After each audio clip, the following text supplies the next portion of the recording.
एक भी शायर आज तक माइक के साइज का पैदा नहीं हुआ। और लंबे आदमियों को तो अक्सर दिक्कत हो जाती है। मुझे तो ध्यान है, एक बार सब्जी वाले के पास गया, मैंने कहा नींबू क्या भाव दिया? उसने कहा बैठ के देखो संतरे हैं। आप सभी को प्रणाम करता हूँ। मंच पर उपस्थित अपने सभी अग्रज कवियों को, कवि मित्रों को प्रणाम करता हूँ। माँ सरस्वती को प्रणाम करता हूँ। मदान साहब की स्मृतियों को प्रणाम करता हूँ। हमारे अतिथि आदरणीय प्रणामी जी को प्रणाम करता हूँ। और आप सबसे निवेदन करता हूँ, मेरे स्वागत में दोबारा जोरदार तालियां बजाएं।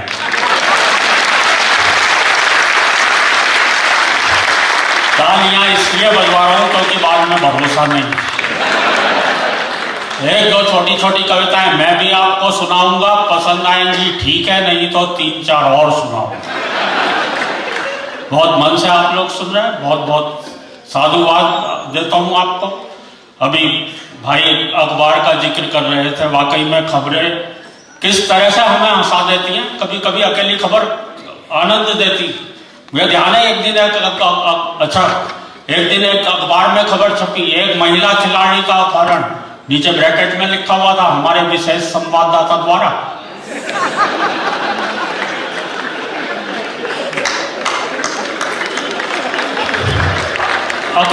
अकेली खबर हंसा सकती। अच्छा, हम अखबार पढ़ते हैं सुबह सुबह, कभी कभी जल्दबाजी में होते हैं, पूरा समय नहीं होता अखबार पढ़ने, खाली हेडलाइन पढ़ करके काम चला लेते हैं। कभी कभी 2 हेडलाइनों को, 2 समाचारों को आपस में मिलाकर पढ़ लो तो भी एक नई बात पैदा होती है। मुझे ध्यान है एक दिन एक अखबार में खबर छपी कि कई मंत्रियों को एयर इंडिया के खाने से शिकायत। बगल में ही खबर छपी हुई थी, भारत हालैंड से गोबर का आयात करेगा।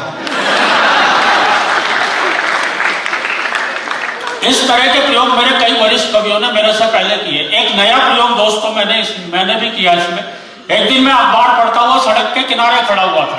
मैंने देखा दीवारों पर तरह तरह के नारे लिखे हैं, रेलों में, बसों में, ट्रकों में तरह तरह के वाक्य लिखे रहते हैं।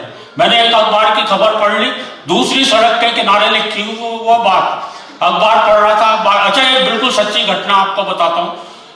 2 साल पहले की 16 नवंबर की घटना है। उस दिन मेरे यहाँ, मैं दिल्ली से आपके बीच में आया हूँ, मेरे यहाँ दिल्ली शहर में इतनी शादियां थी। एक ही दिन में एक ही शहर में 35,000 शादियां। अच्छा, संयोग देखिए, उसी दिन हमारे देश में बकरा ईद भी थी।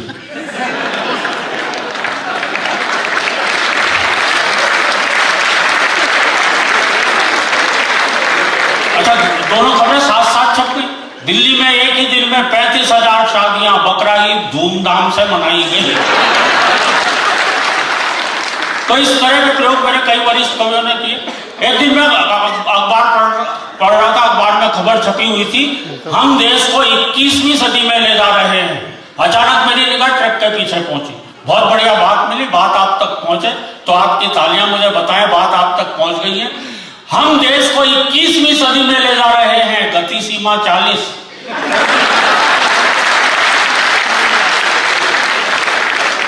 हम सन 2000 ईस्वी में 1 अरब हो गए, ठहरिए आगे खतरनाक मोड़ है। और अगले जोड़े पर फिर आपका ध्यान चाहता हूं, 5 आतंकवादी अपने बम विस्फोट से खुद ही मरे। आत्मनिर्भरता ही सफलता की कुंजी है। पाकिस्तान के प्रधानमंत्री भारत आएंगे, बीमारी के बचाव के लिए टीके लगवाएं। वो 3 दिन तक ठहरेंगे, फिर आपके हाथ उठने चाहिए। वो 3 दिन तक ठहरेंगे, निराश रोगी शुक्रवार को मिलेंगे। और बिल्कुल सच्ची घटना, अभी 1 हफ्ते पहले की घटना, फिर आपकी तालियां उठनी चाहिए। प्रधानमंत्री चीन यात्रा पर रवाना, जेब कतरों से सावधान। और यहां बैठा युवा वर्ग इस जोड़े पर बहुत आनंद लेगा। प्रधानमंत्री द्वारा नई शिक्षा नीति की घोषणा, 8वीं 9वीं 10वीं फेल BA करें। और अंतिम जोड़े पर फिर आपकी तालियां उठनी चाहिए दोस्तों। 3 कुख्यात आतंकवादियों का दिल्ली में प्रवेश, नई दिल्ली नगर पालिका आपका हार्दिक स्वागत करती है। कहां से हमें बातें मिलती हैं। बहुत बढ़िया कार्यक्रम ये चल रहा, बहुत बढ़िया शेरो शायरी अभी भाई मुश्ताक जी ने की। हम तो हाथ से रस के कभी अगर शेरो शायरी करने की कोशिश भी करें तो गड़बड़ कर देते हैं। हमारे तो एक मित्र ने लिखने की कोशिश की कि सब कुछ लुटा दिया तेरे प्यार में सितमगर। बहुत शानदार लाइन लिखी, पहले बोलो सब कुछ लुटा दिया तेरे प्यार में सितमगर, एक भैंस बच गई थी वो आज बेच दी। हमेशा ये शेरो शायरी भाई साहब कभी कभी तो हमें रेडीमेड मिल जाती है। आपने ट्रकों के पीछे कितनी शेरो शायरी देखी हो, मैं सही बता रहा हूँ, इतनी शेरो शायरी लिखती रहती है। हमारा शंभू तो ट्रक पढ़ पढ़ के कवि बन गया। अभी मैं आ रहा था, मेरे आगे आगे मेटाडोर जा रही थी, पीछे एक शेर लिखा हुआ था, शायद ड्राइवर ने अपनी भावनाओं को व्यक्त कर रखा था। उस शेर में लिखा हुआ था, हम भी प्यार करते थे, चांदनी से दिल लगाने लगे, अपनी किस्मत ही खराब थी, मेटाडोर चलाने लगे। कहां से हम लोगों को शायरी मिलती है। बहुत आभारी हूं आपका, इतने अच्छे मन से सुन रहे हैं। हर जगह कवियों को भाई साहब इतने अच्छे ढंग से नहीं सुना जाता। सही बता रहा हूं, कहीं कहीं तो हमें ऐसे उखाड़ने वाले लोग मिलते हैं। कवि अपनी कविता की एक लाइन पढ़ता है, सुनने वाले इतने उस्ताद दूसरी लाइन अपनी तरफ से। बिल्कुल सच्चा किस्सा बता रहा हूं। दिल्ली में मेरे पड़ोस में एक कवि सम्मेलन चल रहा था। एक नए कवि आए, आते ही उन्होंने कविता की एक लाइन पढ़ी, बोले मेरी मम्मी ने कुत्ते का एक पिल्ला पाला। तभी श्रोताओं में से एक खड़ा हुआ, बोले और उसे मंच पर छोड़ दिया।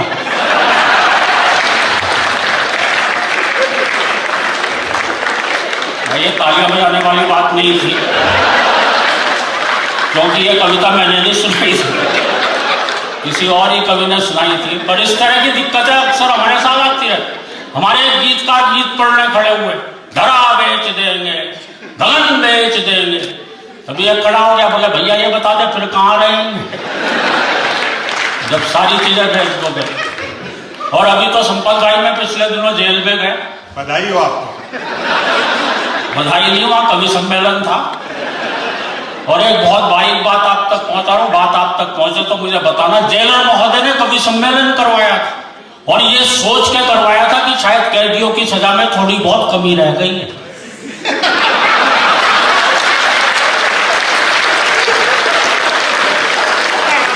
बोले इसलिए मैं सबको कविताएं सुनवाई जाए। अच्छा, नीचे सारे कैदी बैठे हुए लाइन लगा कर, एक कवि आए वीर रस के थे, बड़ी जोर से चीखते हुए बोले आदमी यूं हालातों में जकड़ा ना जाता, आदमी यूं हालातों में जकड़ा ना जाता।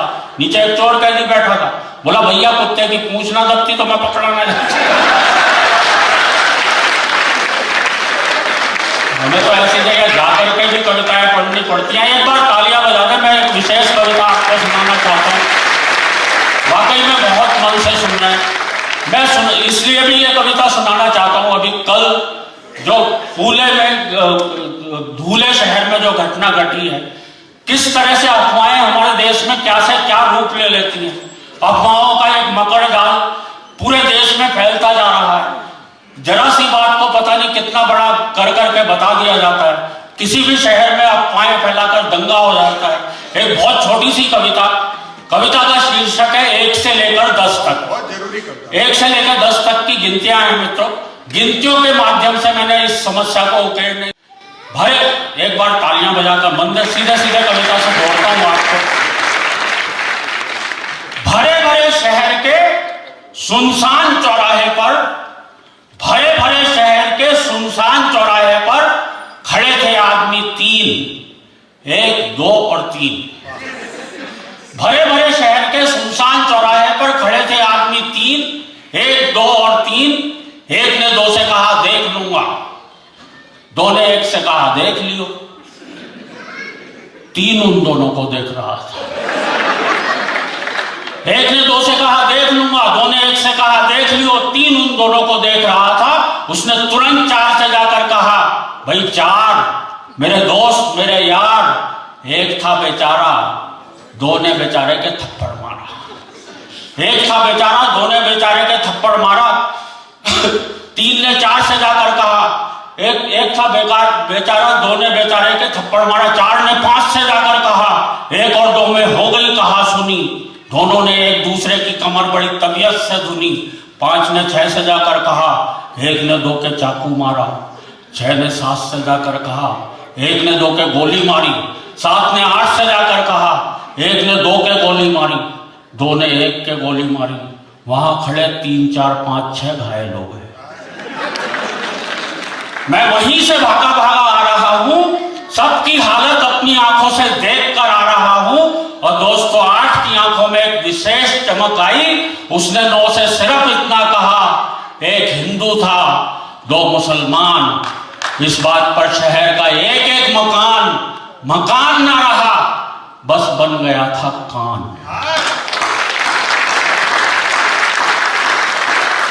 इस बात पर शहर का एक एक मकान ना रहा, बस बन गया था कान। 9 ने 10 को देखा और देखते ही देखते आदमी नंगा हो गया। शहर भर में सामुदायिक दंगा हो गया।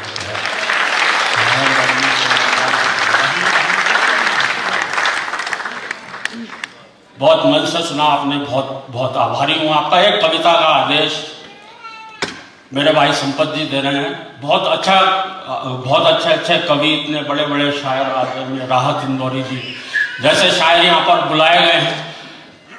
आज आपने कोई वीर रस का कवि नहीं बुलाया, ये बहुत अच्छी बात है। वरना वीर रस का कवि आता तो वो सबसे पहले क्या करता, आते ही सीधे पाकिस्तान को मंच से निपटाता। सही बता। अच्छा, हमारी देशभक्ति भी ऐसी है जो पाकिस्तान के अलावा और किसी देश के खिलाफ जागती नहीं। मेरे तो एक दोस्त बहुत बढ़िया बात कह गए, बोले यार अगर ये पाकिस्तान नहीं होता तो हम लोग देशभक्ति होते कि नहीं होते।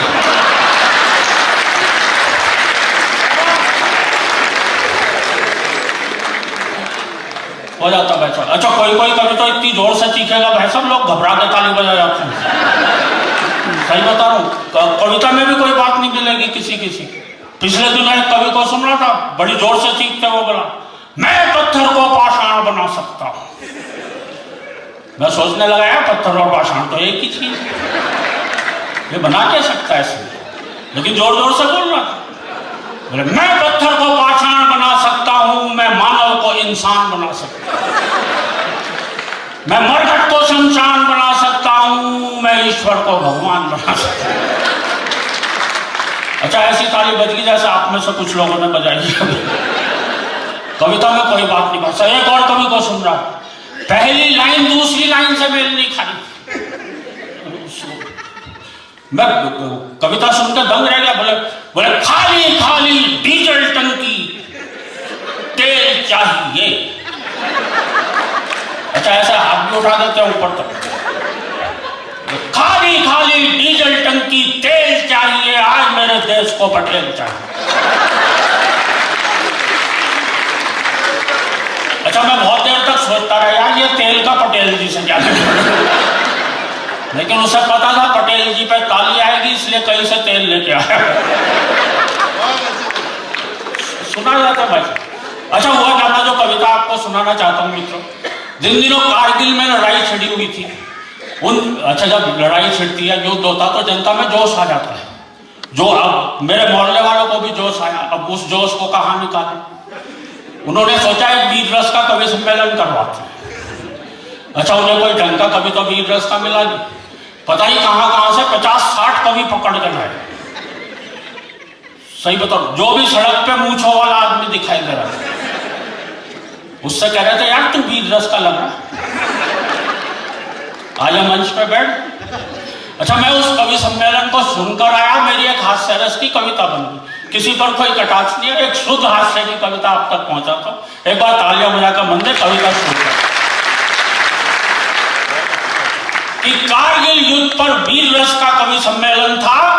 मंच के थे बहुत ही ठाट बाट, वीर रस के कवि बैठे थे लगभग 60। मैं खुश हुआ, 60 कवियों की पूरी प्लाटून। भाई क्या बात है, आज की रात तो पाकिस्तान के लिए कहर की रात है। जब एक ही कवि पाकिस्तान को मंच से निपटा देता तो 60 उसका क्या हाल करे। आज की रात तो पाकिस्तान के लिए कहर की रात है। फिर आशंकित हुआ 60 कवि, वो भी एक ही रस के, भगवान बचाए जो लड़ाई इनकी आज पाकिस्तान से होने वाली है, कहीं वो इनमें आपस में ही न छिड़के। अच्छा, 7-8 कवियों ने तो कर रखा था संचालक का घेराव। आ जाओ भाई साहब। आदमी आ गया, लठ हाथ में लेकर। अच्छा, मैंने उससे कहा, मैंने कहा भाई साहब बैठ जाऊं क्या? बोले नहीं, आप तो पढ़ो, आप तो हमारे मेहमान हो, मैं तो उसे ढूंढ रहा हूँ जिसने आपको बुलवाया।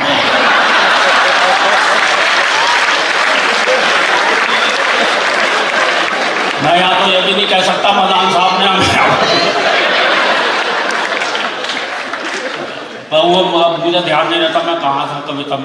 7-8 कवियों ने तो कर रखा था संचालक का घेराव। एक कवि बोला देते हुए मूंछों को ताव, पहले कविता पढ़ने मैं जाऊंगा, क्योंकि शुरू में ही यदि किसी और कवि ने पाकिस्तान निपटा दिया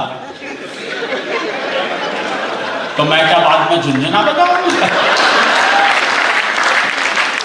पर कवियों ने श्रोताओं में ऐसा जोश भर दिया कि पहले कवि की कविताओं की बमबारी ने ही पाकिस्तान को अधमरा कर दिया।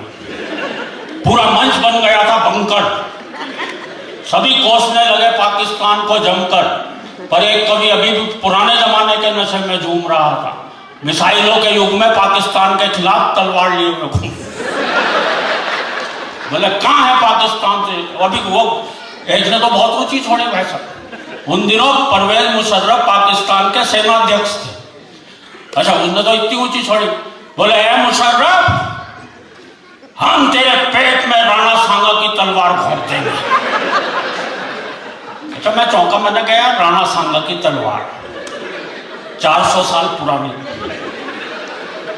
बोले कुछ नहीं यार, उसकी धार से मरेगा तो मरेगा, नहीं तो साला सेप्टिक से तो मरेगा।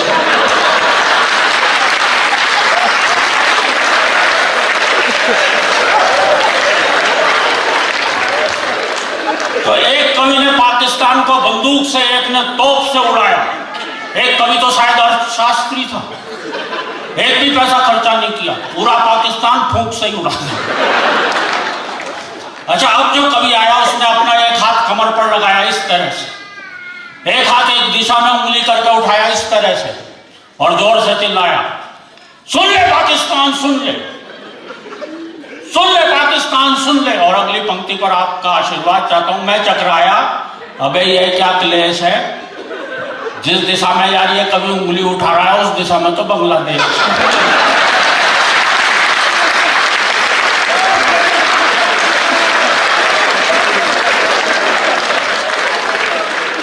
इसे कविता को गलत डायरेक्शन में नहीं सुनाना चाहिए था, ये वाला हाथ पीछे करके दूसरे वाला उठाना चाहिए। अच्छा, वो फिर चिल्लाया, सुन ले पाकिस्तान सुन ले। इस बार एक श्रोता ने खड़े होकर बहुत बढ़िया बात कही, वो फिर चिल्लाया, सुन ले पाकिस्तान सुन ले। एक श्रोता खड़ा होकर बोला, अबे क्या और किससे कह रहा है, पाकिस्तान तो जन्मजात बह रहा है। अच्छा, कवि ने उस श्रोता की नहीं सुनी और इस बार वाक्य बदला, इस्लामाबाद अगर मेरी आवाज सुन रहा हो तो सुन, इस्लामाबाद अगर मेरी आवाज सुन रहा हो तो सुन ले। पीछे से एक श्रोता बोला, भाई जब तुम्हारी आवाज यहीं तक ठीक ठीक नहीं आ रही है,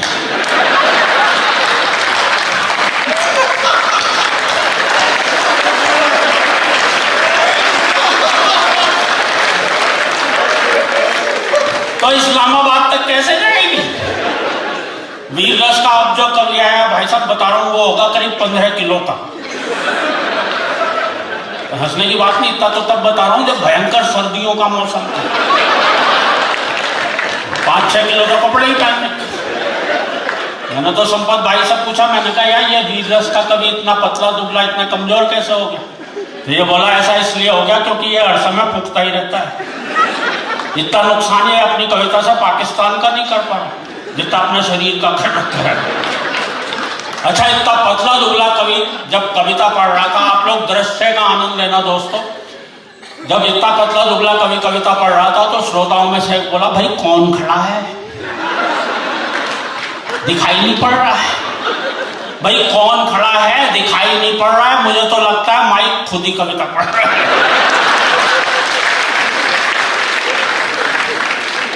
उसकी बगल वाला श्रोता बोला, लगता है तू भी गच्चा खा गया है, अबे कवि तो खड़ा हुआ है लेकिन माइक के डंडे की ओट में आ गया। ये दिखने में कैसा लगता है जरा पता लगाओ। अच्छा, उसके बगल वाला श्रोता बोला, किसी के घर पड़ी हो तो दूरबीन उठा के लाओ। अच्छा, श्रोताओं में कुछ खपती लोग भी बैठे होते हैं भाई। एक श्रोता अपने पड़ोस अपने घर पे गया, दूरबीन लेके आ गया, उससे देखते हुए बोला, बाप रे, ये कवि खड़ाया उसका एक्सरे। अचानक वो कवि बड़ी जोर से थरथराया, और देखना मित्रों, मैं हास्य कहां से निकाल कर लाया हूं। अचानक वो कवि बड़ी जोर से थरथराया। श्रोताओं में से एक बोला, लगता है मिर्गी का दौरा आया। एक श्रोता बोला, इसे जूता सुंघाओ। दूसरा बोला, गरम गरम दूध पिलवाओ। तीसरा बोला, तू किस टेंशन में है, गौर से इसकी देख देख, इसका मोबाइल फोन वाइब्रेशन में है।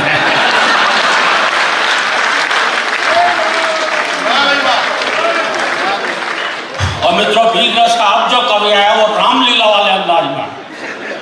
जितना वो अपनी कविता में पाकिस्तान की तरफ बढ़ता जा रहा था, उतना ही माइक से पीछे हटता आते ही चिल्लाया, अब की बार युद्ध हुआ तो हम झंडा फहराएंगे सीधे इस्लामाबाद पर। ये वीर रस के कवि जेब में झंडे लेके घूमते हैं, जहां मर्जी आए वहीं फहरा देते हैं। अब की बार युद्ध हुआ तो हम झंडा फहराएंगे सीधे इस्लामाबाद पर। इस तरह से कई कवियों के हाथ हवा में जोर जोर से लहराए, और उन्होंने क्रम से लाहौर, कराची, सियालकोट, सरगोदा, हड़प्पा, गिलगित, मुल्तान तक में झंडे फहराए। और अगली पंक्ति पर आपके हाथ उठने चाहिए। और 1 घंटे में श्रोताओं में पैदा ऐसा जज्बा कर दिया कि मंच से ही 4 कवियों ने पाकिस्तान के 47 शहरों पर कब्जा किया।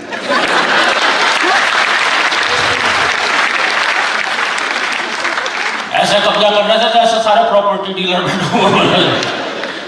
अच्छा, अब अगले कवि की घबरा रही थी आपने, क्योंकि 5 कवि अब तक कर चुके थे पाकिस्तान का खात्मा। पर वो मेरा दोस्त निकला, मंच से उतर के मेरे पास आया, मुझसे बोला, यार अजनबी, क्या करूं, कहां जाऊं, इन कवियों ने पाकिस्तान का एक भी शहर नहीं छोड़ा। अब उसे बाकी शहरों के नाम याद नहीं थे।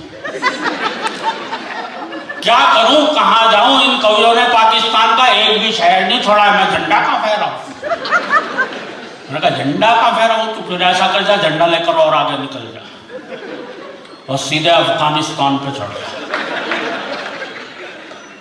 बोला, नहीं यार, वहां तो आजकल अमेरिका बम फेंक रहा है।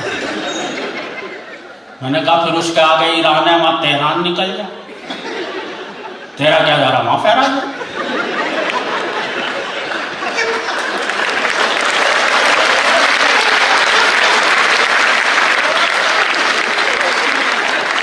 वो बोला, यार तेहरान तो क्या, उसके आगे इराक है, वहां बगदाद, उसके आगे सीरिया है, वहां दमिश्क। एक बार मेरे भौगोलिक ज्ञान पे तालियां बजनी। उसके आगे सीरिया है, वहां दमिश्क तक में झंडा फहरा दूं। पर यार, शहर दमिश्क, ऐसे नाम पे श्रोता ताली नहीं बजाते, ये है सबसे बड़ा रिस्क। मैंने कहा, फिर तो ऐसा कर ले, या तो राइट टर्न लेके चीन की तरफ निकल, या फिर यू टर्न लेके वापस मंच पर आ जा। भाई, यहीं से तो तू टेक ऑफ करेगा। कविता समाप्त हो गई, तालियां बजा दीजिए। बहुत बहुत